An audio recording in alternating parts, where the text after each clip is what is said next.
講網友嗱，呢條片係講個離奇轉折嘅故仔嘅。喺幾個禮拜前咧，就係因為打呢個伊朗啊，咁就係我哋就知道咗，其實打伊朗咧 large language model 咧就係用緊呢個 Anthropic 嘅，咁然後咧就係application 嗰度咧就係用 Palantir 嘅，咁呢一個國防部啊、五角大廈或者戰爭部啊，同 Anthropic 咧關於有冇道德底線 ，Anthropic 可唔可以限制五角大廈使用嗰度咧發生咗爭吵？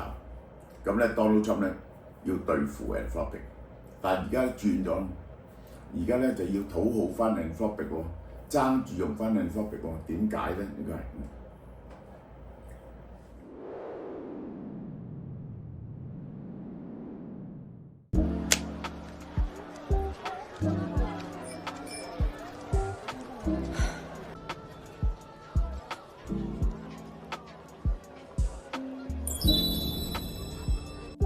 你係邊個？點解咁熟口面？唔使緊張，我係來自未來嘅你。唔好呃我啦！幾十年後仲 keep 得咁好，呃鬼食豆腐咩？要維持豪放嘅底氣同美麗，全靠我日日都食呢一隻韓國 Hankook Life 賢健逆齡配方。佢唔單止有 NMN， 仲結合咗白藜蘆醇同亞精胺，組成抗老鐵三角，效能提升超過 1.6 倍，仲可以將歲月痕跡洗走。配方入面有 TMG 同維他命 C 組成身體排污隊，幫細胞清理廢物，清走廢物 NMN 先可以極致轉化吸收。咁犀利！等陣拍下一場之前，我要食一粒先。咁優質又咁抵嘅產品，梗係快啲嚟俏貓貓超市度買啦！呢一隻嘢就係、我講10年後咧，我哋有長生不老藥就係、呢個人。聽過，大家去網上聽呢個人，David Sinclair 佢係哈佛嘅終身教授啦，當然就係。其實呢樣嘢咧係佢發明㗎嚇，先發明嘅 NAD+ 係由長命酵菌嗰度嚟嘅，我嚟修補個細胞嘅。然後咧，結果咧佢話食呢個 NNN 係更有用嘅，係前導產品。佢每日佢50幾歲每日係食1000 mg 嘅，而家呢個咧我哋係俾一個最名貴嘅 dosage 俾大家450 mg。呢個白藜蘆醇係佢發明嘅，愛嚟刺激呢一個粒線體嘅，呢個就係亞精胺細胞自噬呢啲原理。嗱呢一個原理呢個同埋佢而家發明嗰個長生不老嘅關於嗰個細胞個表態嘅更新係兩樣嘢都攞咗諾貝爾獎，呢個係咁而家有嘢送咧，呢個就係買第一盒8折，第二盒7折，就8折就係呢個7折就1300幾蚊嘅，食2個月食2個月，咁就可以 either 送呢一個益生菌啦。嗱我哋猛推介紹乳香嘅，等大家明白乳香嘅名貴嘅。有乳香啲嘢就貴好多嘅，乳香關節好緊要，我哋啲骨咧啲軟骨冇咗咧係會磨損，要打 gel 嘅，加個微膠原蛋白580蚊600蚊，如果喺鋪頭攞咧就可以揀3隻，係網上送俾你咧就係呢隻，呢個就係白乳香嘅爽膚面，白乳香嘅精華液對個皮膚特別好嘅，加呢個防曬霜嘅，呢個係。3樣嘢揀一樣，如果喺實體店喺網度買咧，就只得呢樣。一路打官司一路求合作Anthropic 係唔因為咧佢愛嚟打伊朗戰爭之後咧 ，Anthropic 咧話佢有2條紅線嘅，唔能夠逾越嘅。咁就一條紅線咧就係唔能夠大規模地愛嚟監察呢個美國人民，因為呢個違反憲法。第二咧，因為機器咧就有好多幻覺㗎，呢個 AI 就AI 咧唔可以自己決定去攻擊咩人同殺人嘅，咁結果咧就佢話呢兩步咧佢唔會讓嘅，咁結果咧就係話要半年內咧就唔用 Anthropic， 就係個 large language model 咧轉咗用 OpenAI 轉咗 OpenAI。OpenAI 咧都有呢兩條條款嘅，但係咧就加咗條尾喺度。最後呢個國防部五角大廈係有權 override 呢啲條款，緊急嗰陣時咧佢哋可以用嘅。Anthropic 咧唔能夠接受。Donald Trump 話左翼瘋子，美國唔會允許間激進嘅左翼污權嘅公司嚟決定我哋偉大軍隊點樣打仗。我已經指令所有聯邦機構立即同用 Anthropic， 我哋唔需要佢，唔想要佢，亦都唔會同佢哋做生意。2026年2月嘅事。好啦，咁結果點咧？國防呢個戰爭部長嗱，我有時叫國防部長，有時叫戰爭部長，點解咧？就因為呢個 Donald Trump 話國防部改咗名叫戰爭部，但原理上係應該國會通過，國會未通過，咁大家點算啊？海格賽斯將佢列為供應鏈風險，因為佢唔肯簽呢個國防部唔肯簽。呢個第一次用呢樣嘢嚟對付美國本土嘅企業。以前咧一有喺供應鏈風險嗰啲咧，國家就唔能夠做生意啦。呢個係所有同國防部有合約嘅企業都唔準同 Anthropic 有商業來往。咁結果喺法庭打官司係點咧？法庭批准咗初步禁令，允許 Anthropic 繼續同政府合作。法官認為供應鏈風險係不當報復，你根本咧就喺度發脾氣。政府唔可以禁止各機構使用 Anthropic 產品，然後咧上訴去到華盛頓上訴法庭咧，拒絕暫緩供應鏈風險嘅標籤，冇暫停，係快啲排期審理。嗱，唔係話呢個啱唔啱啊？但係即係唔準用臨時禁制令因為如果佢真係有，即係我諗到嘅政府點拗啊？如果佢真係有供應鏈風險咁用咗做成 damage 點啊？咁所以好等一等打官司。結果佢仍排除喺國防部嘅合約之外。結果咧件事跳咗中間。4月17號，法官幕僚長呢個最重要嘅人之一 Susan Willis 同貝森特接見阿摩迪，呢個就係 Anthropic 嘅創始人。2個月前咧仲鬧佢激進覺醒公司。Donald Trump被問到嗰時話佢唔知喎，因為佢落唔到台。結果白宮同 Anthropic 咧整咗個聯合聲明嘅，我哋討論咗合作機會，以及喺推進創新同確保安全之間取得平衡嘅共同方法針，諗辦法 settle 呢件事。佢一定要用 Anthropic， 因為佢迅速要用 Anthropic但係點樣令到政府落到台呢？雙方就網絡安全、美國喺 AI 競賽中嘅領先地位，以及 AI 安全3樣嘢進行有效嘅對話。第一，佢因為點解咧？完全係針對佢點解要咁急用翻 Anthropic 咧？因為用喺網絡安全嗰度。而呢樣嘢咧牽涉到美國喺 AI 競爭中，因為呢樣嘢係領先嘅，暫時係咁同埋呢個更加廣泛嘅問題咧 ，Anthropic 最 concern 嘅一樣嘢就係 AI 安全。好啦，點解局勢突變咧？呢個係就因為佢出咗呢隻 Mythos。呢隻 Mythos 咧，呢個新嘅 model 咧係點咧？係寫人哋話佢加埋佢有個叫 Opus 4.6係聰明得好緊要。佢係咧寫愛嚟佢發展愛嚟做咩咧？愛嚟寫 software 嘅，寫 coding 嘅，寫 coding 好叻。當你寫 coding 好叻嗰刻咧，你就睇到嗰個 architecture 係點樣寫最好噶嘛。咁因此你去睇人哋啲 architecture 嗰時咧，你就會發現到佢唔好嘅地方。佢本來係愛嚟寫嘅，於是咧佢就捉到你係咪有漏洞，係咪有 bugs。我解釋俾大家聽，嗰啲咁嘅代碼咧，好似潛鍵咁一代代寫落去，其實咧一定有自相矛盾，一定有 bug 嘅，冇可能冇 bug 嘅。幾百萬行代碼咧，一定係有 bug 嘅。咁咧就左修補右修補，佢咧就係去睇晒整體嗰陣時咧，佢係一個寫代碼嘅高手，佢睇到你邊度有漏洞啊！咁所以咧，睇到你邊度有漏洞咧，就可以攻擊你啲漏洞咯喎！啊，呢個佢就變咗一個黑客嘅利器喎。但同時咧，佢又揾到啲漏洞出嚟，可以修補啲漏洞。咁呢個咧係最犀利嘅盾嚟喎。咁咧就變咗係一個網絡安全嘅設施嚟喎。貝森特同鮑維爾立即召開大型銀行 CEO， 因為點啊？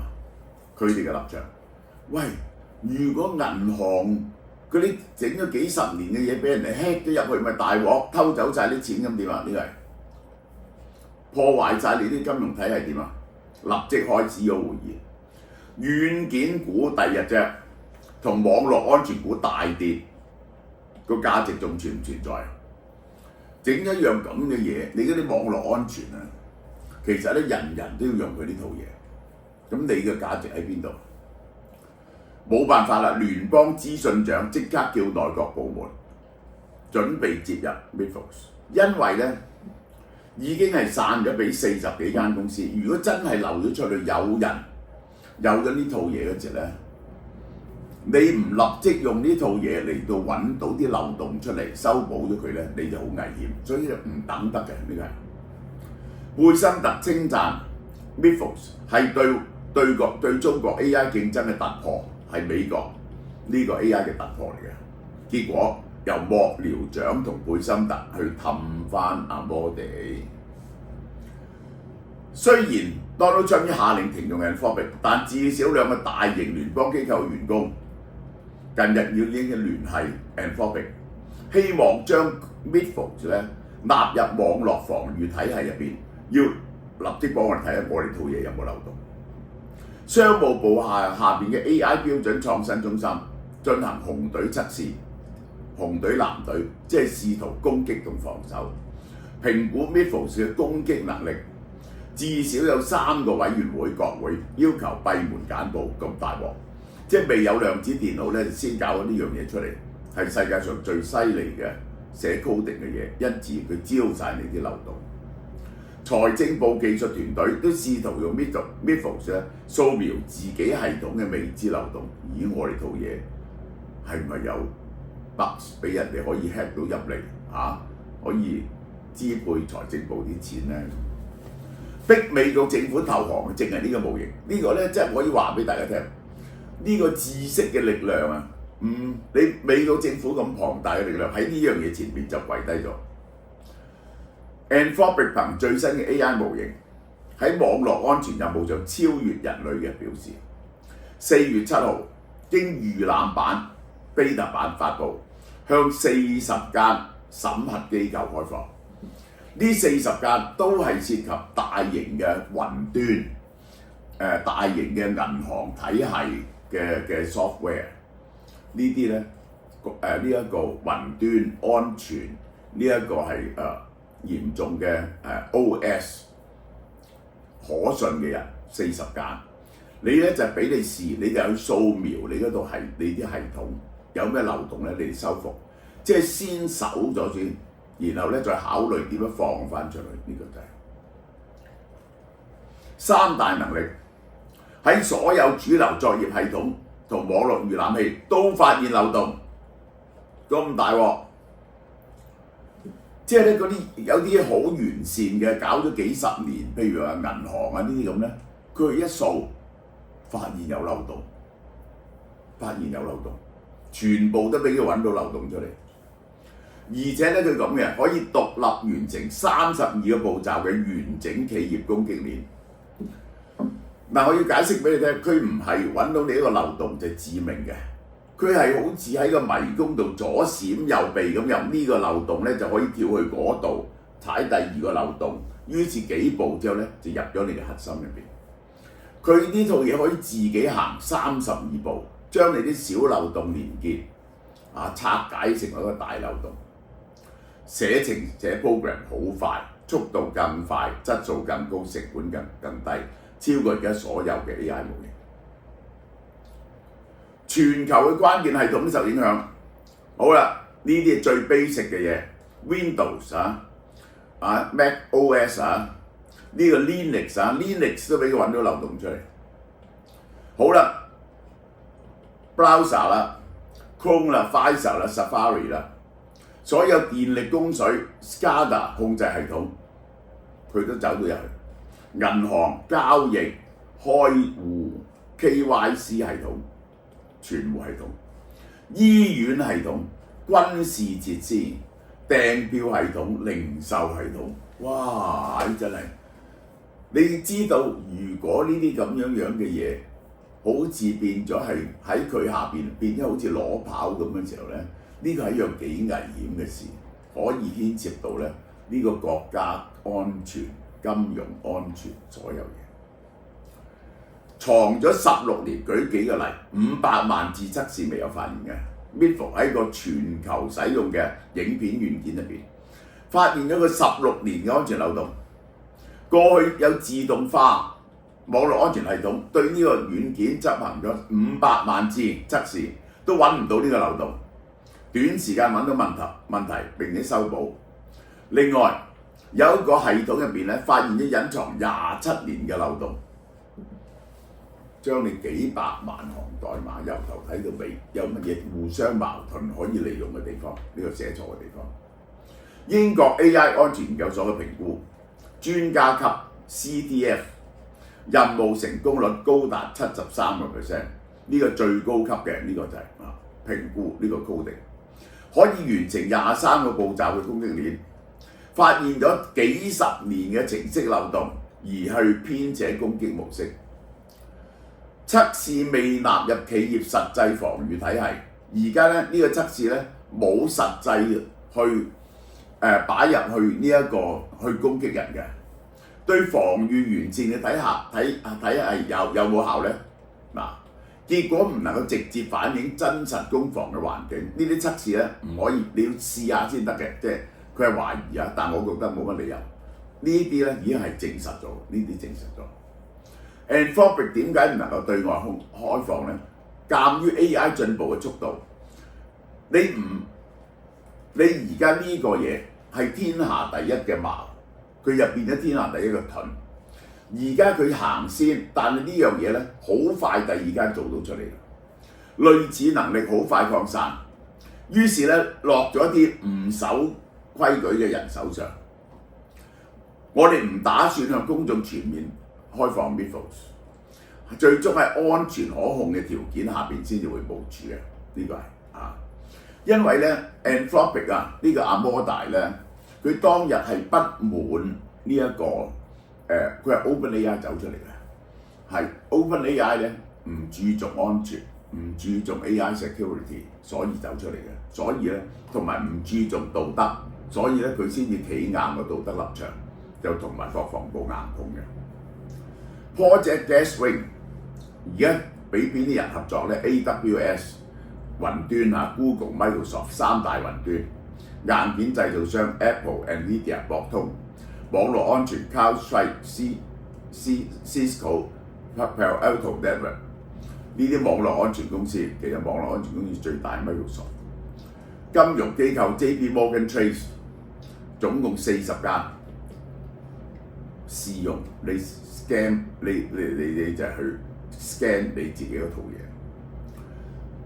Midfall 公佈前副總統 Wang 同財長召開科技巨頭 CEO 閉門會議，係包括晒呢啲人討論 AI 模型攻防入邊如果偏向攻擊方嗰陣時點搞？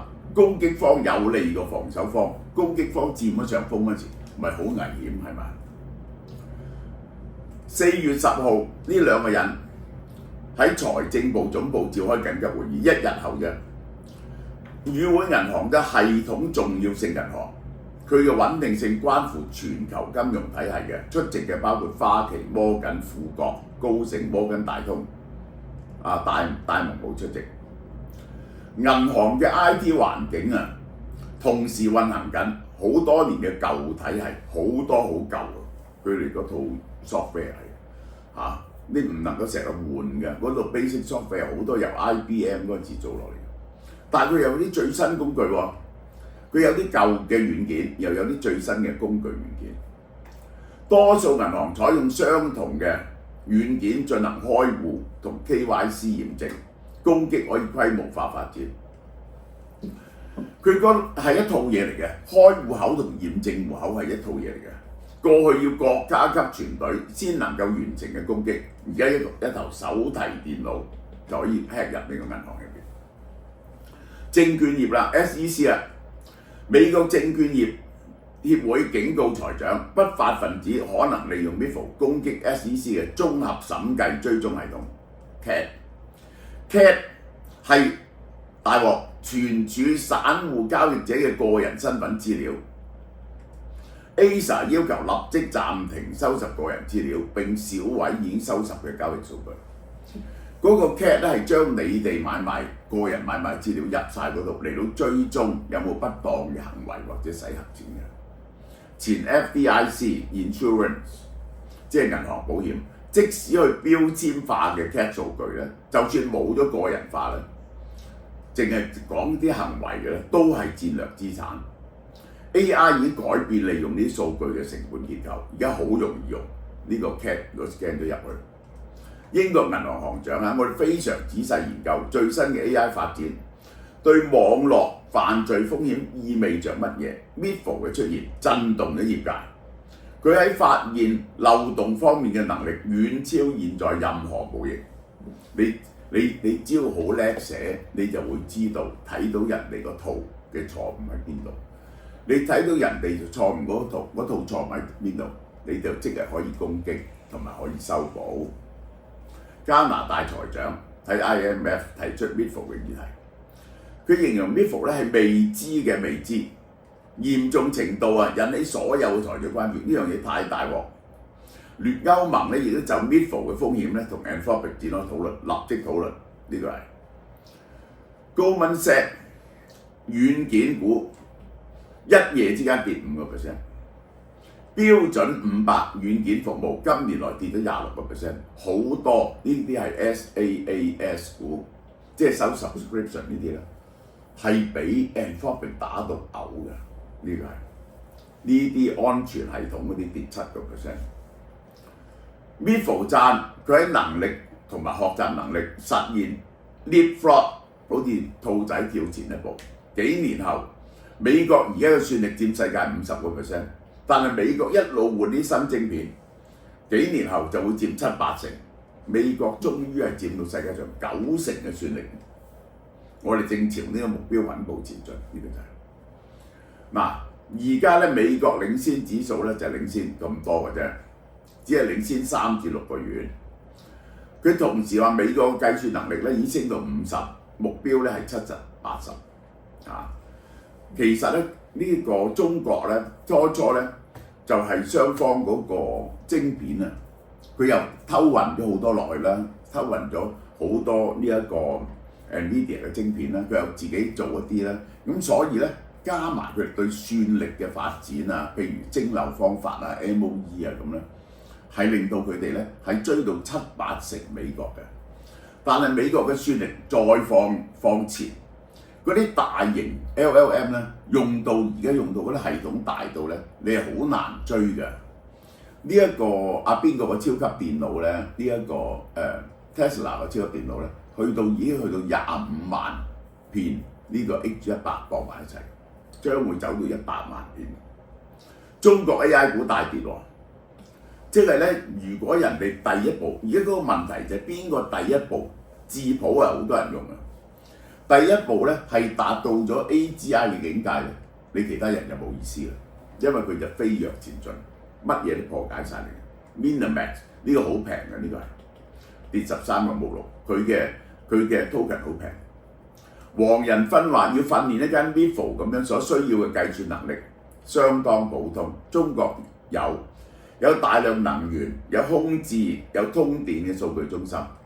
即使只係有7納米製成嘅晶片咧，堆得夠多就得啦。咁呢個黃仁勳咁講，亦都係要谷美國賣晶片俾中國啦。呢個好多個國會助手話，白宮對 Anthropic 嘅封殺，阻礙咗聯邦政府用最先進嘅技術喺自己嘅防禦。你唔用佢，佢係最犀利噶嘛。喺俄羅斯、中國開發同等能力嘅 AI， 美國因為政治分歧，大家政治立場分歧而綁手綁腳，難以及時修補自己系統嘅零日漏洞 （zero day）， 即係咧從來未有人見過嘅漏洞。有助手形容五角大廈，即係打自己隻腳，將最強大嘅 AI 供應商推開。CIA 副局長話：情報機構唔會由允許私人公司嚟決定點樣合法使用佢嘅技術，唔準設限。國家安全機構要保留對相關技術應用嘅最終決定權。呢、個就係講嗰兩點，呢、個就係、擔憂牌。美國 NCSC 嘅前主管 Martin 話 ，Midfall 嘅能力震動咗整個業界。IMF 警告金融系統面臨大規模嘅網絡風險，一個普通黑客加埋 Midfall 咧，就變咗個特種部隊。懷疑牌就好多獨立專家未親自測試。Anthropic 咧有誇大產品嘅能力嘅，唔係嘅，佢出咗俾嗰40間，嗰40間其實係背書咗佢嘅。好多黑客靠簡單攻擊就能夠得手，唔需要超級 AI 工具，呢個好好笑。即係你手作同埋呢個用 AI 呢種大型 AI 去 scan 咧係兩件事。你去手作咁，你咪揾幾百日，可能揾到一條出嚟咯。呢啲咧一掃就將你成套系統一日內就完全揾晒所有嘅漏洞出嚟。呢個係 AI 戰爭嘅第二階段 Anthropic 嗱，我話俾你聽 ，Anthropic 咧本來係大家覺得佢係二線。哇！過去嗰年犀利啦，真正嘅贏家，其實佢嘅算力係最少嘅，佢集資集得最少嘅，唔係最聰明嗰個，係將技術落地嗰個。佢就好聰明，佢唔係走 consumer 㗎，佢係比較貴，專係走 business， 然後解決 business solution 呢個就係點樣幫企業賺錢、生產力基建、工作流整合。Anthropic 係第一個由模型變生產力工具轉型，佢係整咗啲 product 出嚟咧，係 for 唔同嘅用途。LLM 咧自己親自落場做呢啲產品嗰時咧，你發現做呢啲 application 嘅人咧係好難同佢鬥嘅，呢個係佢嘅資本爆發由幾百億去4000億，早一輪咧仲係3800億，而家咧估值將佢到7000億美金。佢嘅算力大幅度增加，佢剛啱同埋 Google 簽咗張合同 ，Google 咧就留翻咗好幾個吉亞嘅算力俾佢。佢從來嘅算力咧都係少過人嘅，呢、個就係佢嘅資本同算力爆發。第二就係個產品爆發，佢推咗呢度嘢出嚟，呢、個 coding AI、cloud coding、computer use 呢個咧就可以做 agentic 嘅 MCP 協議、生態控制區、Midfall 新一代嘅感染力。就 Opus 佢引入一樣嘢咧，嗰個行業嘅軟件就瓦解啊！佢一做法律咧，原本做法律顧問嗰啲就瓦解；佢做公司嘅 consultation 咧，啲諮詢公司就瓦解。佢一做醫療咧，嗰啲醫療軟件就瓦解，咁大鑊。而且咧，佢收入咧狂飆嘅，佢係由呢一個1年前得20億美金去到而家年化收入率咧係300億美金。大企業全面進場，有100萬個企業，唔係講錯咗，1000個間企業，每年使100萬喺佢身上，係佢嘅新嘅大客戶開呢個 AI account 嗰時咧，70幾個% 係用 Anthropic。Anthropic 嘅客戶激增 AI 由單點工具變咗向核心企業核心基建，呢間嘢咧突然間飆上嚟。佢而家唔止係咁佢雖然佢算力係少過人嘅，但係佢跑嗰啲 benchmark 咧，喺 coding 喺幾方面咧，甚至喺聰明度咧，喺一般嘅聰明度咧都領先咗嘅。Anthropic 係而家係即係呢一個 LLM 係3間公司嘅啫。就係呢一個 OpenAI、呢一個 Anthropic 同埋呢個 Gemini。Anthropic 唔係技術轉強，係將 AI 變成一個真正可以落地可以賺錢嘅生意。喺第二階段嘅 AI 賽道上，實用主義係最終嘅護城河，而且佢好穩陣嘅，佢冇 overbook 到。嗱呢個就同佢同 OpenAI 嘅分別。OpenAI 咧就唔係 ，OpenAI 咧就搏命，覺得個需求好大，就用龐大嘅算力嚟到推動嗰個發展，希望可以突破。然後咧就 book 好多嘅算力，希望可以做好多嘅生意，咁樣先至迎接到未來。呢個 Anthropic 咧就步步為營嘅，但係佢就較實用主義。而家咧佢竟然係好多方面領先喎，呢個就係原本屬於專家情報機構嘅入侵能力，而家落入任何人嘅手上，任何一個單一國家冇辦法獨佔面對。Anthropic 表示最終係會開放出嚟嘅，但係要確保安全並且解決算力限制，因為要用好多算力嘅呢個。前 Microsoft 高層嘅3項建議點樣對付呢啲問題呢？呢啲最強大 AI 模型只可以流向負責任嘅政府同企業，唔準去擴散到惡意行為者。黑客獲得呢啲工具之前咧，先將佢俾咗好人，修補咗啲漏洞先。呢類工具咧同時威脅美中兩國。呢個前 Microsoft 嘅主管呼籲兩國合作，防止惡意行為者獲得超級網絡攻擊能力，即係好似防止大家簽咗個防止核試條約咁。有呢啲模型咧，有出啲大型嘅模型咧，就要攞出嚟大家咁經過個安全審議，呢個係啊。世界仲喺度轉，你係咪攰到好似生鏽咁，連心跳都覺得攰？係時候要呵護自己。韓國 From Bio 輔酶 Q10 直達細胞底層，幫助你修復粒線體，令細胞重新充電、抗氧化、護心臟、爆發體力，重啟你嘅心動力。即刻嚟俏貓貓超市買啦！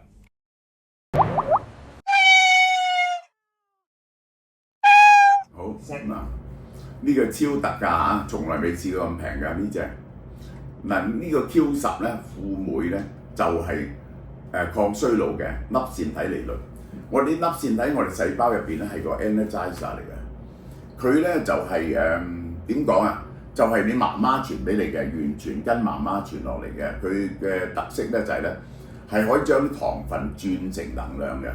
冇呢個咧就係你有冇能，你個身體容唔容易疲倦咧，就睇呢樣嘢。68蚊㗎，好平呢個睇。哦，雅烏樂仲有日本雅烏樂第3代，室內燈光都染到遮白髮又護髮，完全雙頭皮。快啲去俏貓貓超市買啦！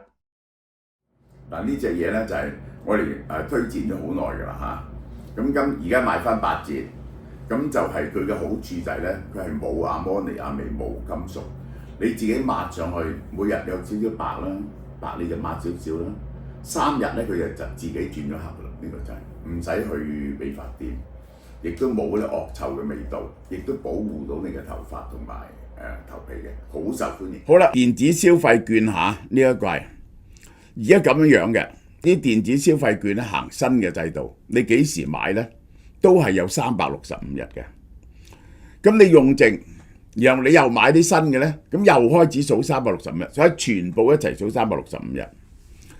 3000蚊現金券有咩送呢？我話俾你聽我哋增加咗個贈品喎，有韓國 From Bio 雙重免疫益生菌配方呢一個298蚊，加韓國 From Bio 亞精胺，呢個好多人買嘅，兩個加埋送600蚊嘢俾你喎，呢個就5000蚊送乜嘢呢？呢個就係韓國媽咪 and Daddy 呢種 Omega 3高能芥。呢一種葵花籽保濕潔面凝膠 Robobel 160蚊，然後仲有心血樂血管好緊要㗎，清潔血管呢個保持血管健康係好緊要，5000蚊就送呢啲嘢，你幾時買都好，你都係有365日用俾你用嘅，呢個就係